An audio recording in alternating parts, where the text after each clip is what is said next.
found the blended approach, especially the online course where I brought in several meetings where we did face-to-face or online meetings, to have surprising benefits for the students. The most noticeable benefit for the students is that they got to hear from everyone in the classroom. In a traditional classroom discussion, there's usually the people, or usually your front row sitters, done the reading, are comfortable speaking in a classroom setting, and they tend to dominate the conversation. In the blended environment, we started out with online discussions. Students had to do their readings, take the quiz to show that they'd done the readings, and then they could enter the discussion. So everybody was coming to the discussion with the background reading done, something you cannot assume in a traditional classroom. And then everybody was required to join the discussion. And it meant that we heard from everybody. And the people who were quiet, who do better formulating their thoughts and rethinking it and then, finalizing their thoughts, had time to do that in an online environment. And the depth of conversation was astounding. It was just much, much higher than anything in a traditional classroom. And I loved it. It was energizing to have all of the perspectives coming in and that depth.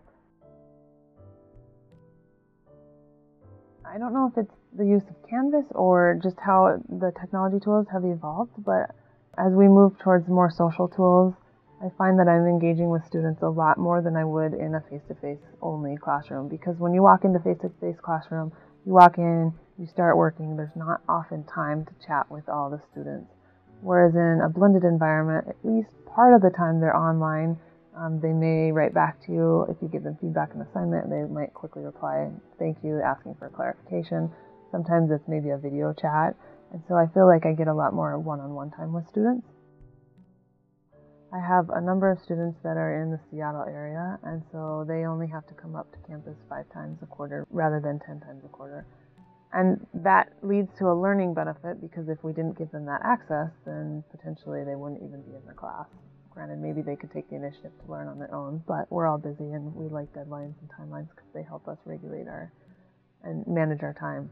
By providing access to students, I think we reach a more diverse population who, again, wouldn't potentially have the opportunity to be enrolled in the class, and that makes the class richer, in my opinion.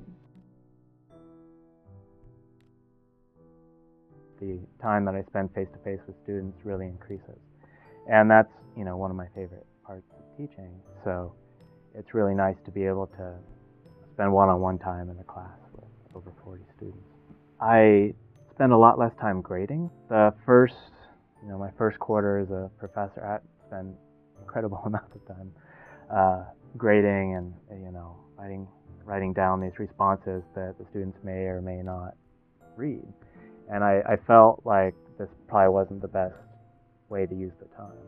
Since we switched to a face-to-face grading style, the amount of time spent grading goes way down, and grading becomes a conversation that you have with a student, and it's an opportunity for them to connect and ask questions. And since I'm spending a lot less time grading, I've been able to work on the content, the curriculum, and how that's delivered. And so that's nice to be able to have the time to do that. Because of the nature of the video format, we can pretty easily see where the difficulty points are.